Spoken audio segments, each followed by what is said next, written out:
Bonjour à tous et merci de nous rejoindre dans cet entretien spécial pour parler d'un peu de tout. L'actualité nationale avec l'interpellation du journaliste et activiste Hugues Komlan Sossoukpe, la nomination quelque peu controversée d'un Ivoirien à la tête de la SBEE, la santé des relations entre le Bénin et le Sénégal avec les retombées de la visite à Cotonou du président Bassirou Diomaye Faye, les visites de chantier de l'ancien président Nicéphore Dieudonné Soglo assorties de l'indignation de son fils Galiou, la célébration du dernier 1er août du président Patrice Talon, sans oublier la tournée nationale entreprise depuis peu par le porte-parole du gouvernement, lui qui est d'ailleurs sur ce plateau avec nous pour analyser et décrypter tout ce qui fait l'actualité du pays. Wilfried Léandre Ngbedi, bonjour.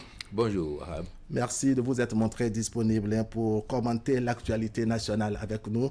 L'actualité que nous allons commenter ensemble avec mon confrère de Bénin TV, William Apollinaire Tchoki. Bonjour. Bonjour Wahab.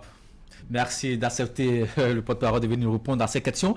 On a quand même de nombreuses questions à vous poser par rapport à l'actualité. Il a dit tout à l'heure, il y a un peu plus d'une semaine, notre collègue Hugues Sossoukpe a été, je dirais, presque enlevé. Pourquoi cela, monsieur le porte-parole du gouvernement?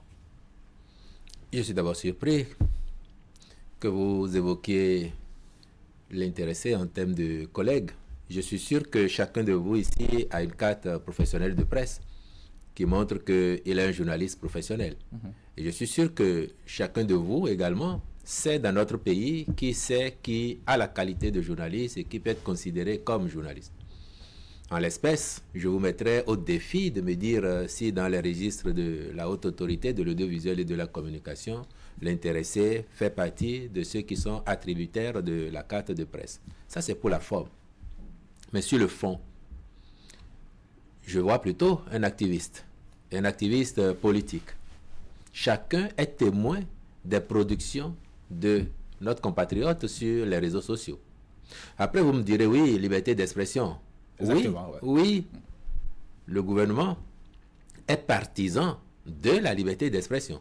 Nous croyons aux vertus de la liberté d'expression. Mais nous savons aussi que liberté rimant avec responsabilité, la liberté d'expression s'analyserait comme le droit de dire, de prétendre, d'affirmer tout ce que l'on veut, mais s'accompagnerait également du devoir d'assumer ou, à tout le moins, de prouver ses allégations.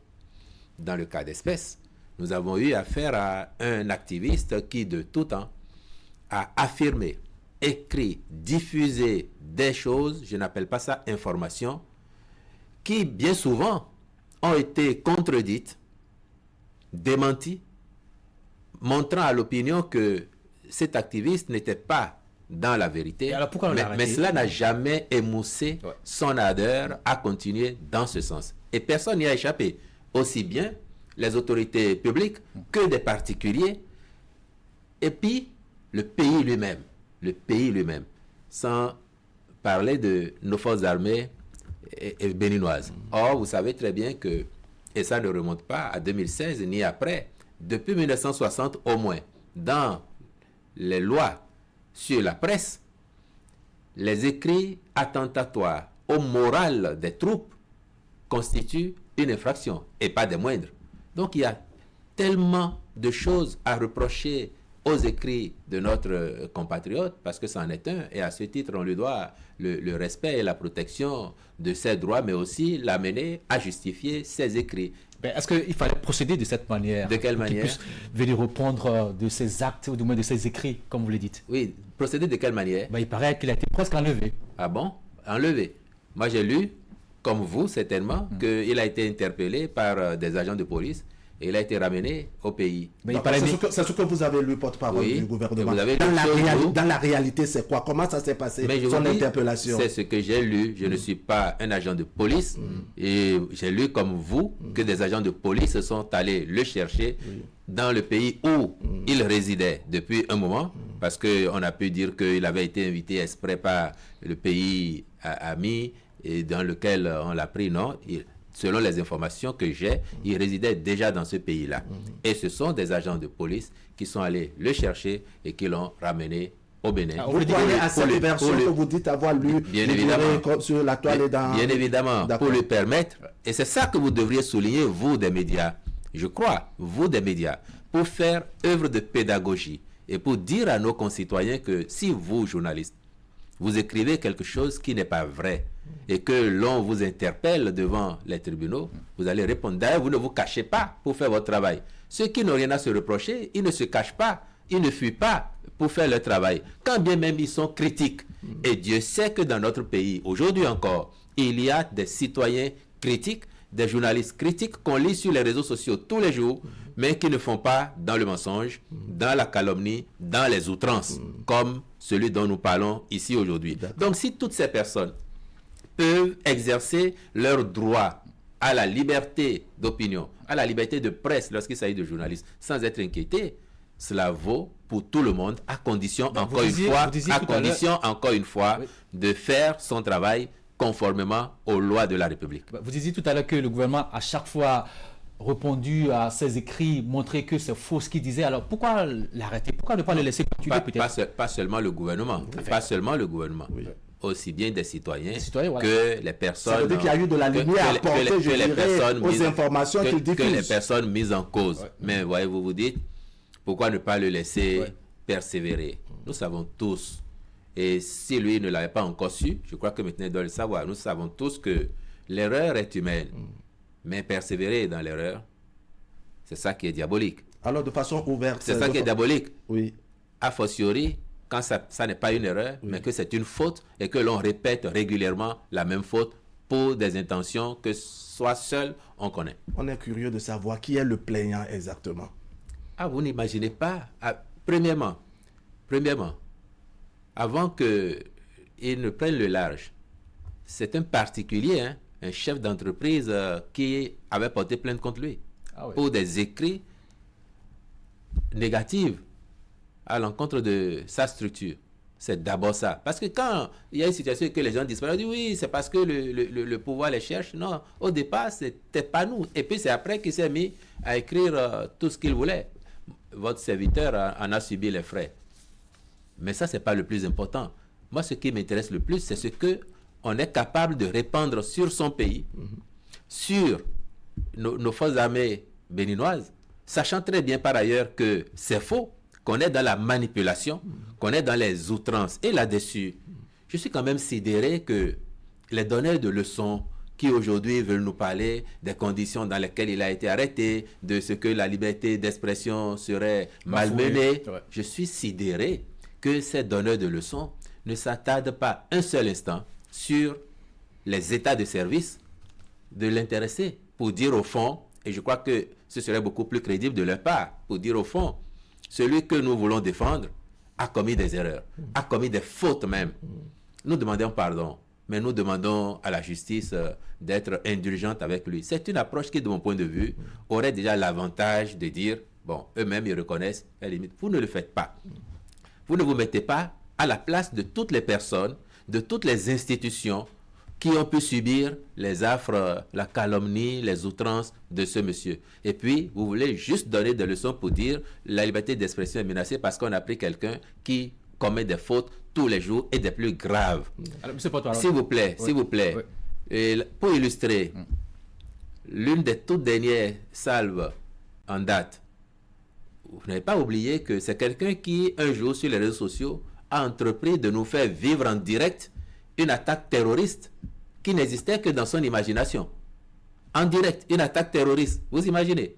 Donc, quand vous faites l'apologie du terrorisme, parce que chaque fois qu'il y a eu des cas, on voit les écrits des uns des autres, vous faites l'apologie du terrorisme, vous empêchez même les forces de défense et de sécurité d'être concentrées, d'avoir le moral pour aller à leur travail difficile, s'il en est, de défendre l'intégrité du territoire et de nous permettre à tous d'être en sécurité, d'être dans la quiétude dans le pays. Vous ne faites rien de tout ça. Et aujourd'hui, on veut donner des leçons. Je vais finir là-dessus en disant que si ces personnes-là, je vous ai dit, je suis sidéré, mais en même temps, si ces personnes n'arrivent pas à se mettre à la place des autres, des victimes, pour apprécier à leur juste valeur les écrits de notre compatriote, mais veulent être juste dans la posture de la défense au nom des principes, je leur dis, que si elles font ça, ces personnes-là, elles se mettent par conséquent elles-mêmes en position demain de subir les mêmes agressions par les réseaux sociaux de la part de personnes qui n'auraient rien d'autre contre elles que de les jalouser pour leur position ou bien de ne pas partager les mêmes convictions politiques qu'elles. Et ça, c'est dangereux. Et c'est pour ça, Monsieur Tchoki, c'est pour cette raison qu'il faut permettre à l'intéressé, et vous devez vous réjouir de cela, de venir dire tout ce que moi j'ai écrit, c'est vrai, j'en ai les preuves, voici pourquoi j'ai écrit. Mais on se dit que la méthode d'interpellation pose problème. Est-ce que la méthode... On veut donner la facilité ou l'opportunité d'apporter les clarifications, les justificatifs qu'il faut pour ces publications et autres, mais on estime que ces méthodes sont, je dirais, quelque peu maladroites. Monsieur Ali Bara, est-ce que les méthodes les professionnels de l'intéressé ou les méthodes de ses agissements étaient catholiques? Si vous considérez, vous, que lorsque des policiers sont allés l'arrêter, la méthode n'était pas bonne, est-ce que vous pensez que ces méthodes à lui, dans ses productions, étaient bonnes? Alors, M. Wilfried Revengoubedi, on est vraiment curieux de savoir quel est votre état d'âme sur cette question que vous-même vous posez. C'est-à-dire que, oui, on reconnaît qu'il y a eu de maladresse chez Hugues Sosoupé, mais il y a également de maladresse dans l'interpellation. Ça, c'est vous qui le dites. Alors, qu'est-ce que vous en pensez? Moi, la seule chose que j'ai à vous dire aujourd'hui, c'est que je me réjouis de la possibilité qu'il lui est donnée de venir... Peu importe la méthode. S'il vous plaît, de venir démontrer à la face du monde les preuves de ce qu'il a écrit de tout temps. Mais aujourd'hui, quand on voit son statut de réfugié, est-ce que cela... On n'est pas en train d'enfreindre aux lois internationales, monsieur le porte-parole du gouvernement? À la bonne heure. Le réfugié, il a des obligations et il a des droits.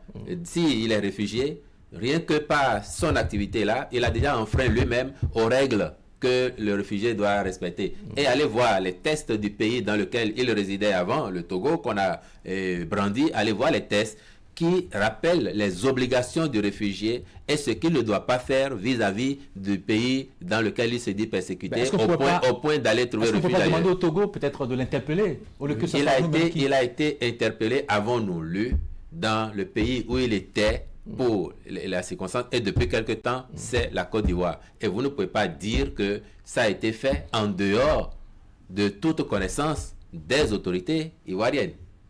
Non, il y a eu de la coopération entre deux pays dans les règles de l'art pour que l'intéressé soit interpellé. Et moi, j'aime à vous dire encore une fois, c'est ça qui devrait vous réjouir, même dans ce genre de situation.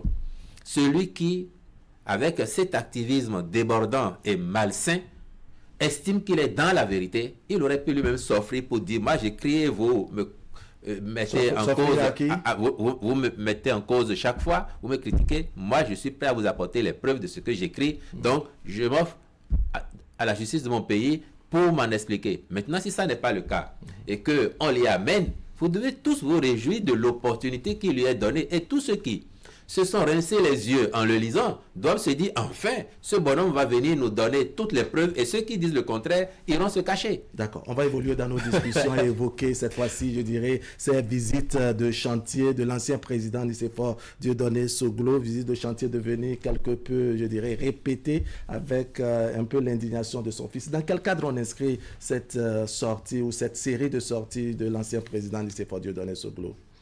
Bon, moi, je prends l'activité du président Soglo, que ce soit pour taper sur le président Patrice Talon, le critiquer, ou que ce soit pour apprécier ce qu'il voit et que le monde entier voit. Je prends ça pour le fait pour notre pépé Soglo de montrer qu'il est toujours présent dans l'actualité, il est dans le pays et qu'il voit ce qu'il se passe. Chaque fois qu'il n'a pas été d'accord avec nous, il n'a pas manqué de le faire savoir. Et souvent même avec les mots les plus durs. Alors pourquoi est-ce que quand il apprécie quelque chose qui se fait, on s'en indignerait? Moi, je considère que c'est son opinion et nous faisons avec. Il est demandeur de cette sortie d'aller voir les infrastructures, ou bien c'est vous qui demandez qu'il aille sur le terrain? Il ne m'est jamais arrivé de ma position. Et je sais qu'il n'est jamais arrivé au chef de l'État d'appeler le président Soglo pour lui dire, Pépé Soglo, on a fait telle chose que vous pouvez aller voir. Le président Soglo, il a une équipe qui travaille avec lui. Peut-être qu'avec ses proches, il décide d'aller voir. Et il n'est pas le premier. Je vais vous donner un exemple. Allons-y. Il y a une mémé qui vit sur Porto-Novo. Je dis vit parce que j'espère qu'elle vit encore. Il y a quelques années de cela, 2020-2021, cette mémé qui ne sortait vraiment plus parce que déjà nonagénaire, son petit-fils rentre au pays, découvre les transformations inouïes dans Porto-Novo. Il dit, mais je vais te sortir, on va se promener. Donc, il sort la mémé qui, effectivement, n'était plus sortie depuis un moment. Mais quand elle est revenue de sa promenade, elle s'est fendue d'une lettre adressée au chef de l'État. Il lui dit, vraiment, Monsieur le Président, je n'espérais plus de ma vie que je verrais ma bonne ville Porto Novo connaître cette transformation. Mais rassurez-vous d'une chose, quand je vais retourner voir mes ancêtres, je leur dirai qu'il y a un fils au pays maintenant qui fait de bonnes choses. Mais pourquoi on n'a pas convoqué autour de cette sortie de cette dame? Oh, si vous pouvez savoir le nombre de courriers de cette nature que le président Talon reçoit, qui pour le féliciter, qui pour lui envoyer 5 000 francs, 10 000 francs, dit, Monsieur le Président, je sais que vous n'avez pas besoin de ça, mais moi, franchement, c'est ma façon, modestement, de vous remercier. Si vous pouvez prendre une bouteille de bière, si c'est une bouteille d'eau que ça vous permet de prendre, mais c'est pour vous dire combien j'apprécie ce que vous faites. Pas plus tard qu'il y a 3 jours, quelqu'un lui écrit, un enseignant à la retraite. À la retraite. Et vous savez ce qu'il lui demande? Non, dites-nous. Monsieur Talon, moi je vous écris pour vous remercier de tout ce que vous faites pour le pays, mais surtout pour vous dire que vous ne devriez pas quitter le pouvoir en 2026. Et il est prêt, dit-il, à venir le rencontrer pour lui expliquer comment on doit procéder pour qu'il reste. Bon, évidemment, le président Talon ne recevra pas celui-là parce qu'il ne se laissera pas enseigner comment faire pour rester au pouvoir au-delà de 2026. Sa décision étant déjà actée, connue de tout le monde, à la limite, il en sourit. Et c'est ça aussi, tout ça que nous disons, participe de la sortie en triomphe, de quelqu'un qui est venu dans un contexte où très peu pouvaient imaginer, oser même rêver que le pays serait mis ainsi sur orbite grâce à lui. Et déjà avant la fin du mandat, lui-même avait envisagé qu'à la fin, on puisse le porter en triomphe. Mais quand on voit la répétition de ces messages, de ces appréciations qui ne sont pas commandées, je considère que c'est ça déjà la sortie en triomphe. Et je pourrais m'étendre là-dessus un instant. Moi-même qui vous parle. Pas plus tard qu'il y a 1 mois, je rencontre un de nos concitoyens, un jeune homme qui me dit, ah, monsieur Ngweji, chaque fois que je vous vois par ici, j'ai envie de vous aborder pour m'exprimer, mais j'y arrive pas. Alors là, est-ce que vous pouvez faire un message au président Talon? Lequel? Je dis, vous savez, est-ce qu'il ne peut pas faire comme tel président pour rester, et mettre quelqu'un, un supplétif, être derrière et après que le supplétif descende et que lui revienne. Et il m'explique, il dit, en 2016, moi j'ai voté Talon. Je travaillais chez un de ses adversaires, un autre candidat à l'époque. Mais j'ai voté pour lui parce que son programme m'avait convaincu.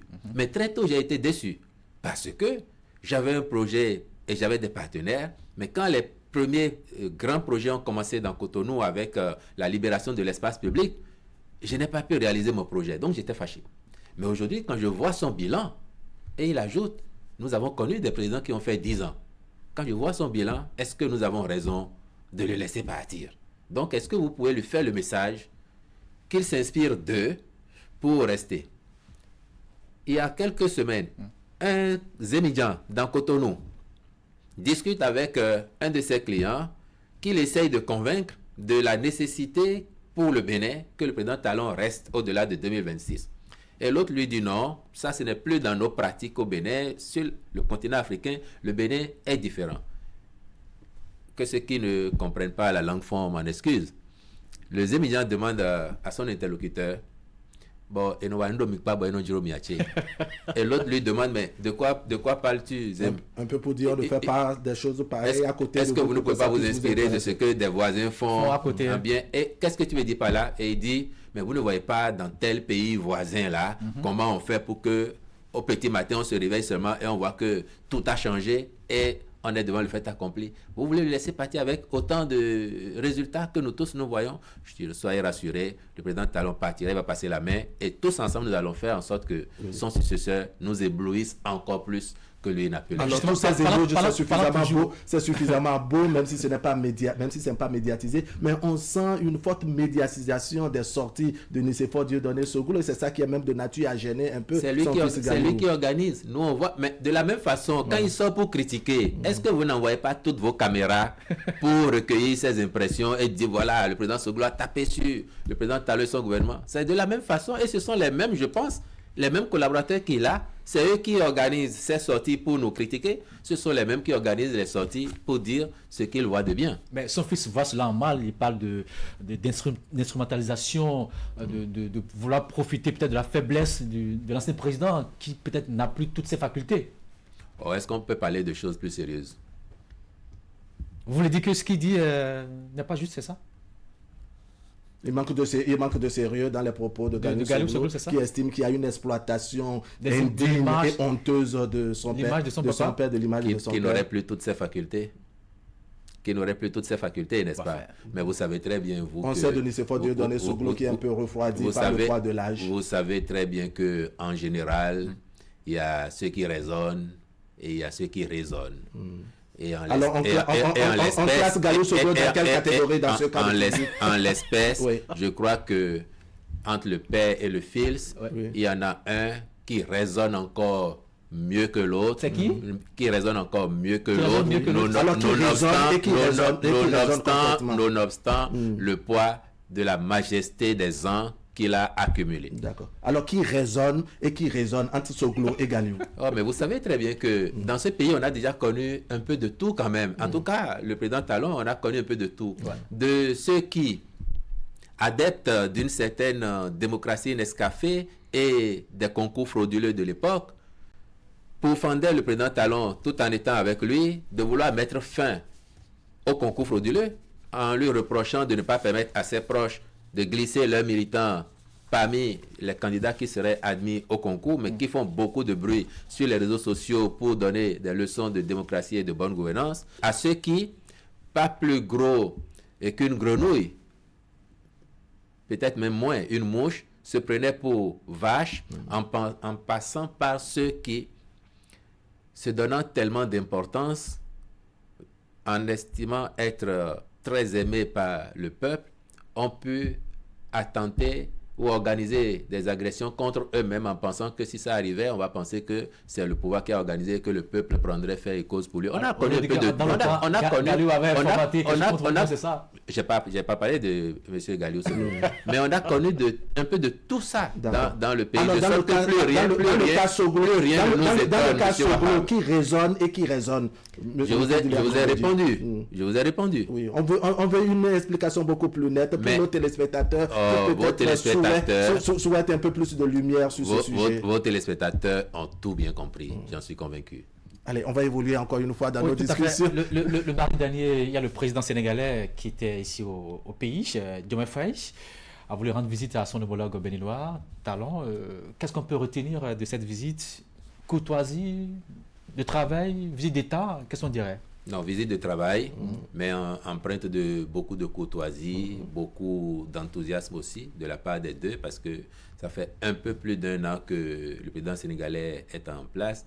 Et il avait voulu venir depuis. Comme lui-même il a dit, il a fait la demande.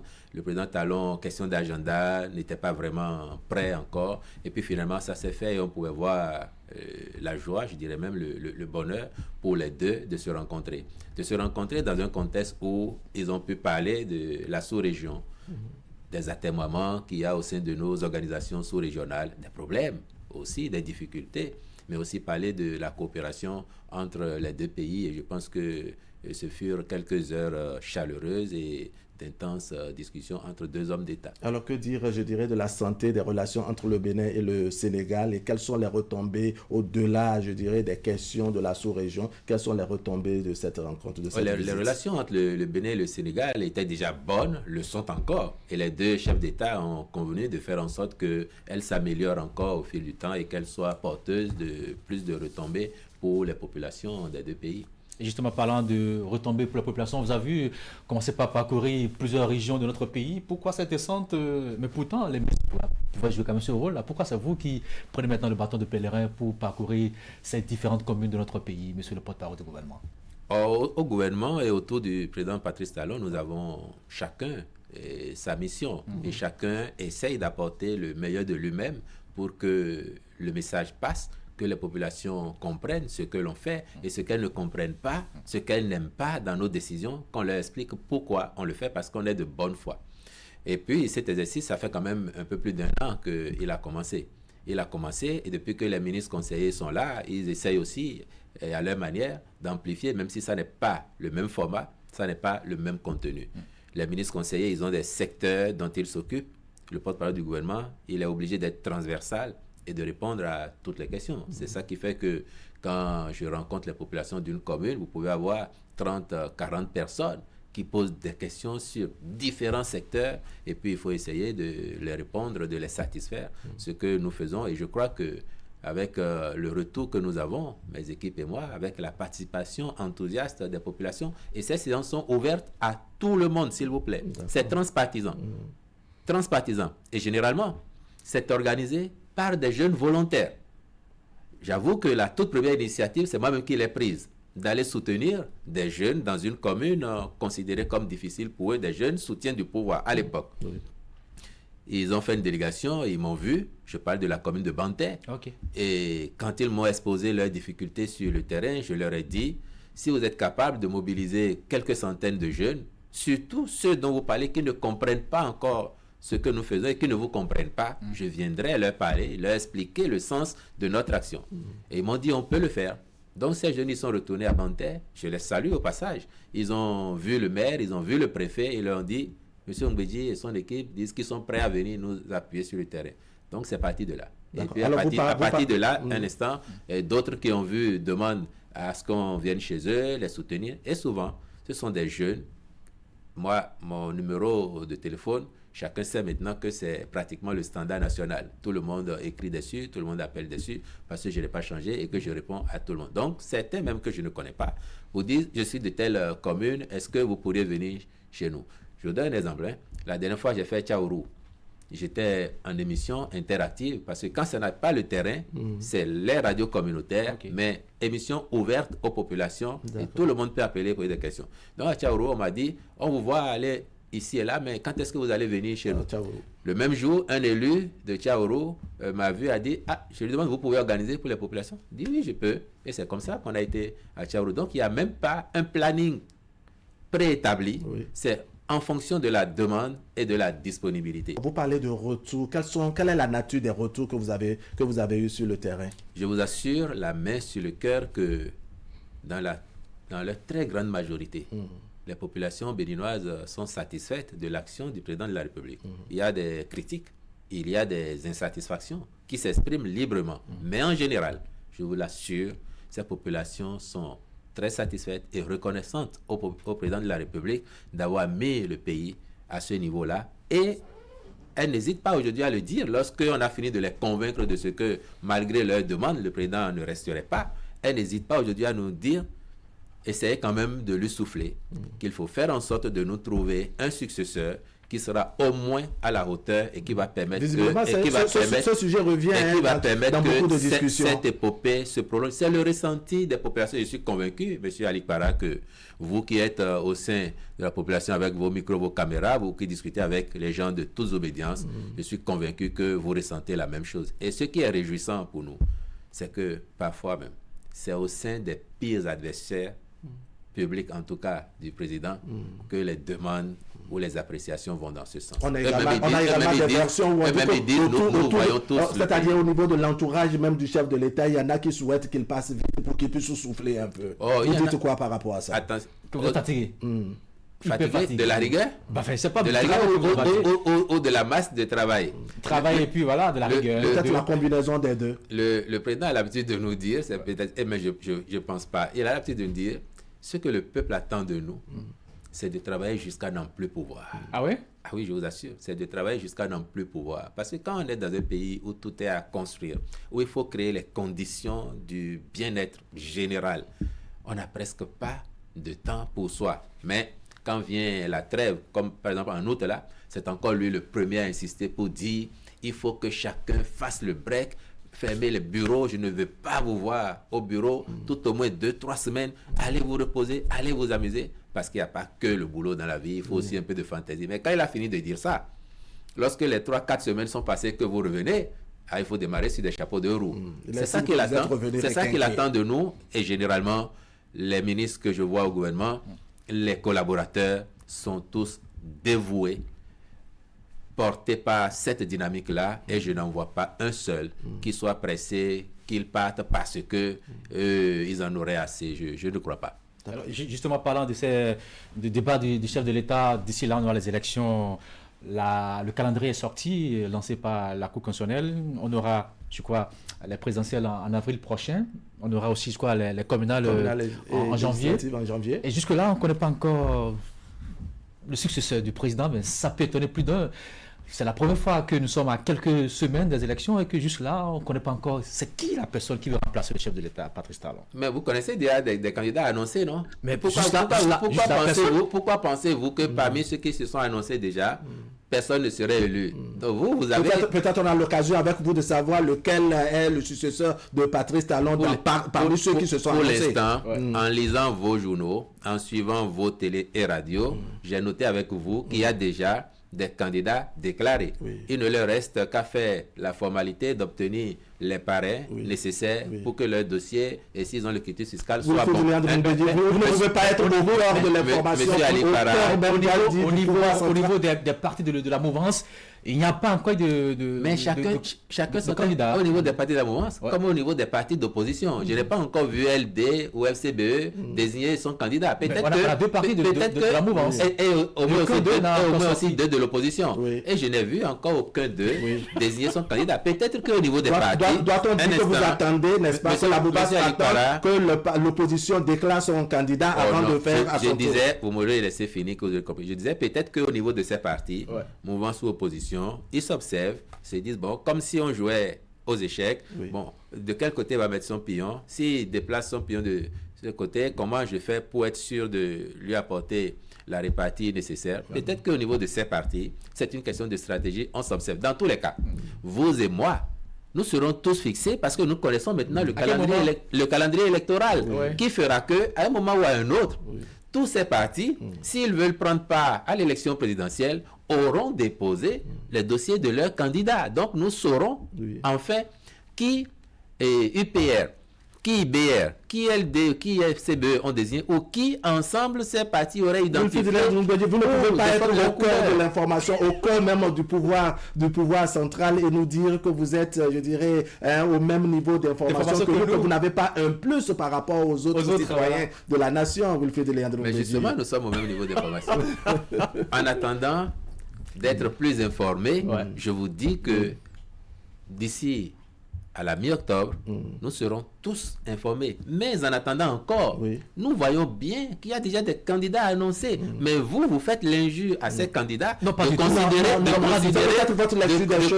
qu'ils ne peuvent pas être élus président de la République aujourd'hui. Peut-être parce que le chantier devient de plus en plus exigeant et que vous en avez conscience et vous considérez que n'importe qui ne devrait plus pouvoir y arriver. Ce sont les partis qui désignent les candidats. Justement. Donc, ceux qui se sont déjà annoncés, qui sont sur les réseaux sociaux, peut-être qu'ils discutent déjà avec ces partis pour les convaincre de ce qu'ils sont les plus à même de les amener à la victoire. S'ils arrivent à convaincre ces partis et qu'ils ont les parrainages, nous constaterons que finalement, ils sont candidats. Si ça n'est pas le cas, ils vont... Vous avez un style quelque peu ironique de contourner notre question. Mais je vous demande, qu'est-ce qui justifie, selon vous, je dirais, cet état ou bien cette disposition dans laquelle on se retrouve aujourd'hui? C'est-à-dire qu'à quelques mois seulement des élections communales législatives en janvier, n'est-ce pas, la présidentielle en avril, qu'on n'ait pas vraiment de candidats formellement issus des formations politiques. Mais je suis convaincu que cette sérénité que l'on voit au plan de l'animation politique est quelque chose qui rassure les populations.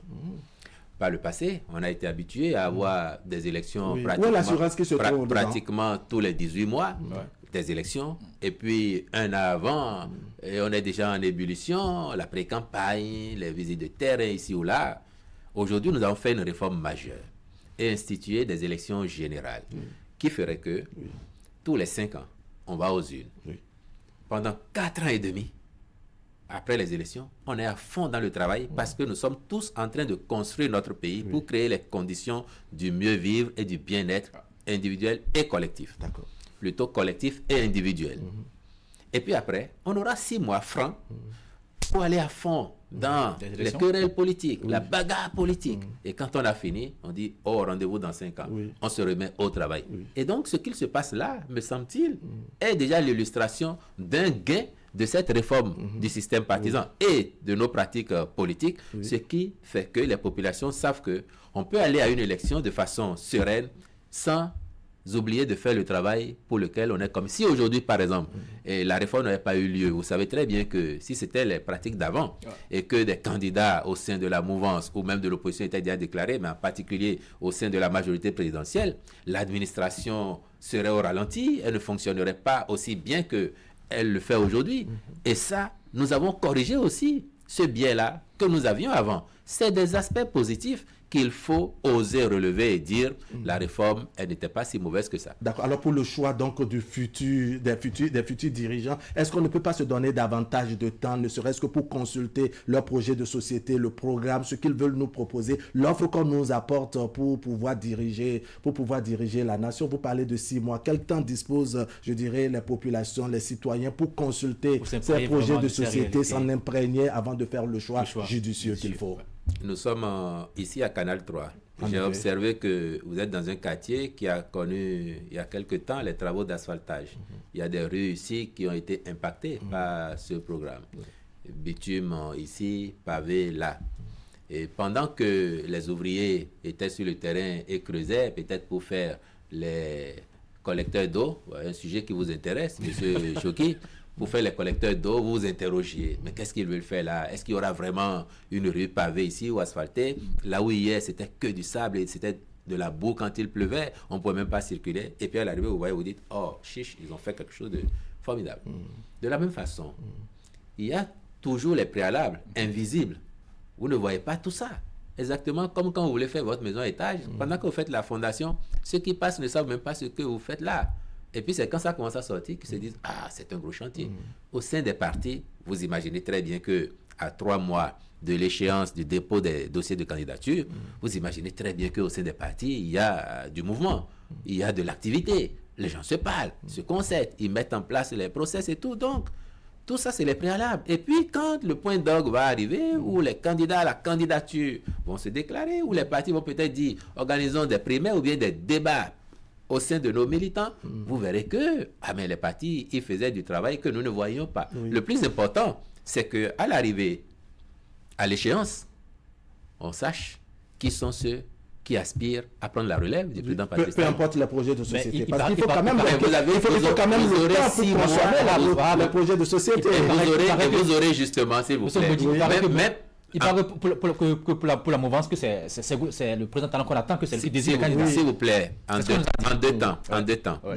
Même parlant des projets de société, par le passé, vous les aviez eus au mieux à 1 mois et demi, maximum du mieux 2 mois avant les élections. Alors nous sommes parce que on se dit que les choses doivent changer. Justement, parce que avant, avec les calendriers que nous avions, les candidatures étaient déposées parfois 2 mois seulement, ou même moins, avant la date de l'élection. Voilà. Et vous n'aviez, en conséquence, pas les projets de société avant. Aujourd'hui, 6 mois avant, vous allez connaître qui sont les candidats. Et corrélativement, les projets de société, s'ils en font, vont apparaître. Et vous aurez donc, à minima, entre 4, 5 et 6 mois pour prendre connaissance du projet de société et même du candidat, le connaître, voir ce qu'il propose. Est-ce que ce qu'il propose est à la hauteur de ce que le président Talon a fait, de là où le curseur se trouve aujourd'hui? Vous avez 6 mois pour apprécier. Quand Patrice Talon aurait fini d'imposer son candidat, c'est ce qu'il se dit. Oh là là, le président Patrice Talon vous a dit lui-même qu'il ne resterait pas bras croisés. Donc, pour reprendre ça, il serait même actif dans les discussions, les tractations en vue de la désignation par sa majorité présidentielle, dont il est quand même le leader charismatique, de la désignation de celui ou de ceux qui pourraient aller défendre les couleurs de cette majorité. Et il me semble que, tout naturellement, c'est quelque chose de légitime qu'on peut comprendre. Le maître, l'entraîneur d'une équipe majeure. Et aujourd'hui, nous avons appris le Bénin à jouer en division d'élite. Si on devait s'appeler, on devait prendre le nom d'une équipe, vous devinez très bien quel nom porterait le Bénin aujourd'hui, en tout cas en Afrique, et même que le monde respecte.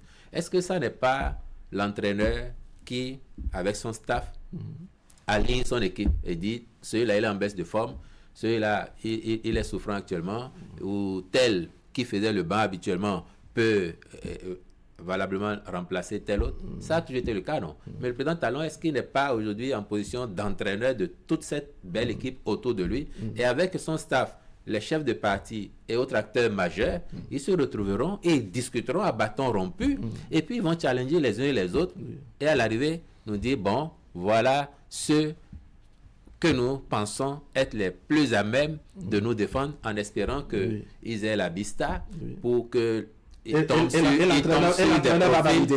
sur les profils les plus consensuels. Oui, je dis, le staff fait tout ça avec l'entraîneur. Et à l'arrivée, nous dit, bon, nous, le seul vœu qu'on aurait après, c'est qu'ils tombent sur des profils suffisamment qui soient compatibles aux uns et aux autres et qui nous donnent les meilleures chances de réussir cette bagarre-là quand on y sera. Alors, si vous permettez, on va évoluer. Le mercredi dernier, le Conseil des ministres a choisi un nouveau directeur à la tête de la SB2E. Il paraît que c'est encore un Ivoirien qui a la tête, après un Canadien, un Ivoirien qui prend la tête de cette grosse société d'autres pays.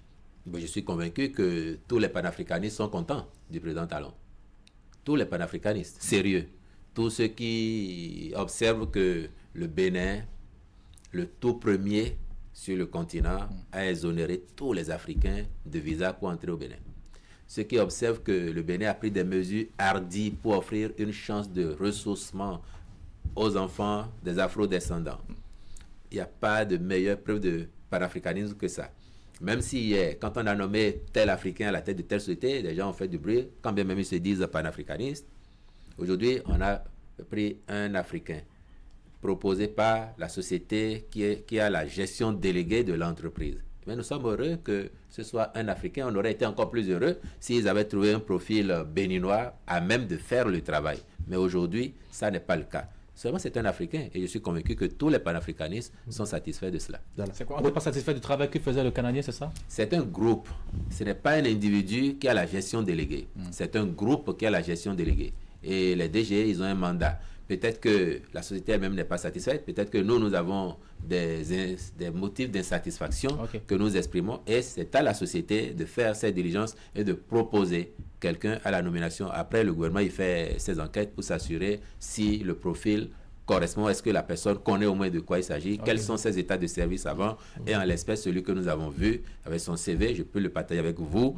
Il a une solide expérience. D'accord. Alors, quelle explication vous donnez à ceux qui pensent qu'on a aussi des concitoyens, des citoyens béninois et qui répondent à ce profil à même de pouvoir gérer, au-delà des questions de panafricanisme et de développement que vous venez de faire? Non, c'est même, la raison principale même du choix de M. Baïnché, ce n'est pas le panafricanisme, c'est la recherche de l'efficacité. Des résultats. Et si nous avons... On ne peut pas trouver ça chez un Béninois. Pour l'instant, nous sommes en gestion déléguée. C'est un groupe, Eranov, qui a la gestion déléguée. Si au sein de ce groupe, il y avait eu un profil béninois qui nous avait été proposé, c'est avec beaucoup d'enthousiasme qu'on l'aurait pris. Quand la gestion déléguée va s'achever et que la société sera à un niveau de performance, de rigueur, tel que nous souhaitons, nous trouvons des profils béninois ou ceux qui seront là demain trouvent des profils de béninois pour prendre et s'assurer que ça va continuer au moins ainsi, avec beaucoup de bonheur. Merci beaucoup à vous. Alors, une autre question. On a appris quand même que le gouvernement veut toujours encore renforcer l'équipe, j'allais dire le nombre de gardiens de nos espaces verts. Il y aura 115 forestiers qui seront recrutés.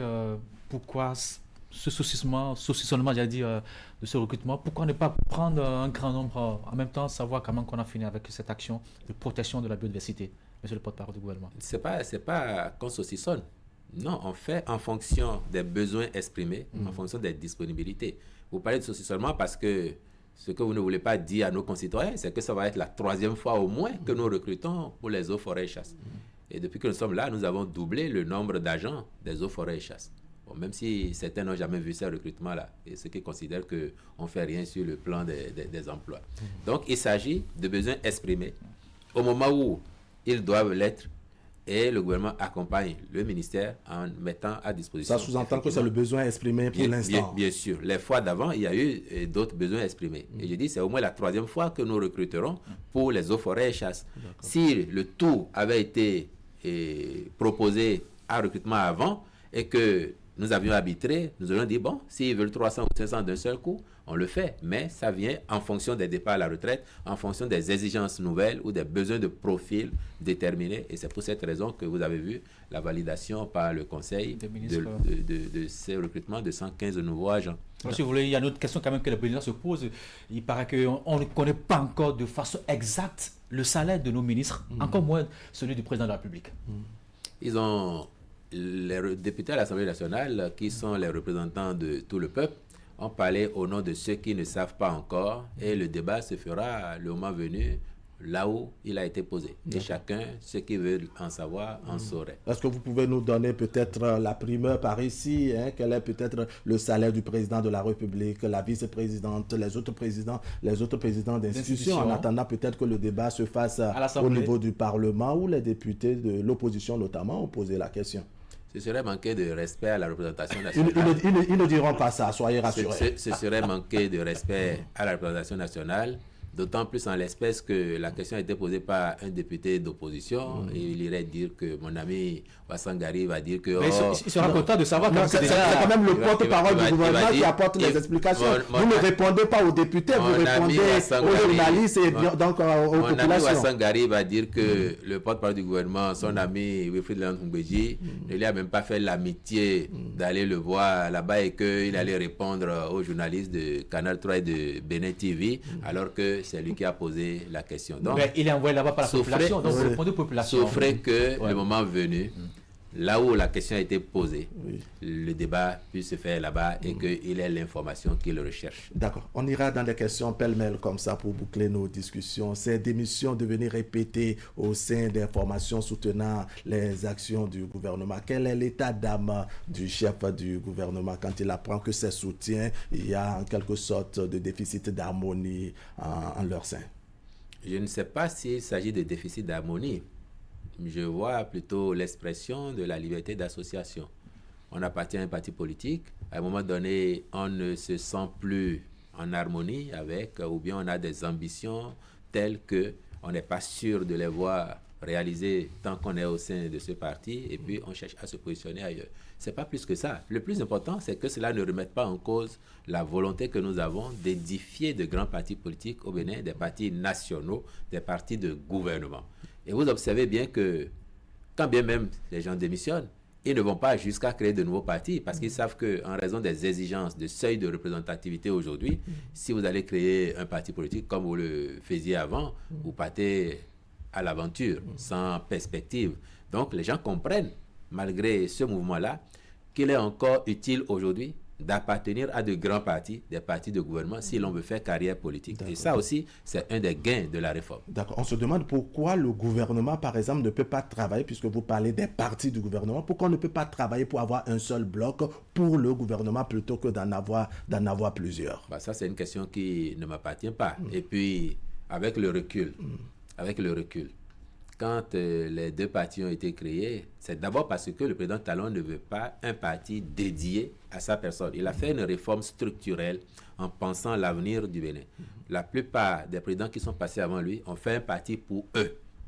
Et quand ils sont partis, généralement, le parti a éclaté. Sinon, ils ont été obligés de jouer les prolongations et de revenir prendre les rênes du parti pour discipliner certains de leurs obligés qui voudraient aller voir ailleurs. D'accord. Et ça dit que Patrice Talon a fait l'action de plusieurs partis pour lui, contrairement à ses prédécesseurs. Non, quand on a fait cette réforme du système partisan, il voyait plutôt loin la redéfinition de l'espace politique et du système partisan béninois. Et je dis avec le recul, les partis ont été créés en 2018, la réforme. Vous avez vu 2019, s'il avait fait un parti pour lui, avec ce que nous avions vécu en 2019, il y aurait eu un seul parti pour aller aux législatives. Peut-être que ce que certains recherchaient, bloquer le pays.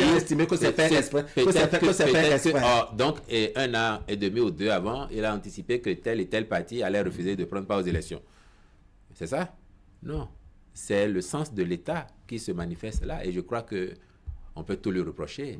sauf d'avoir de la vision et de voir loin où est-ce qu'il veut porter le pays. Il y a la célébration du 1er août, M. Wilfried Léandre-Ngoumbedi, ce serait visiblement le tout dernier pour le président Patrice Talon. Quelle est la spécialité, le cachet spécial de cette année 2025? Bon, c'est l'apothéose, ça va être effectivement la 10e fois quand même qu'il va célébrer le 1er août avec nous en tant que président de la République.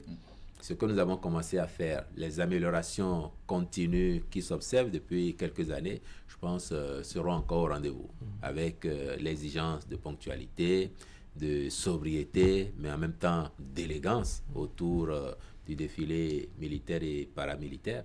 C'est ce que je peux vous dire, en précisant que... Est-ce qu'il y aura des invités spéciaux, oui, des cette année, régions qui viendront renforcer, donner plus d'éclat à cette célébration? Cette année, nous avons invité 4 pays dont les troupes sont attendues pour... Seulement les troupes dont les troupes sont attendues pour parader aux côtés des nôtres 4.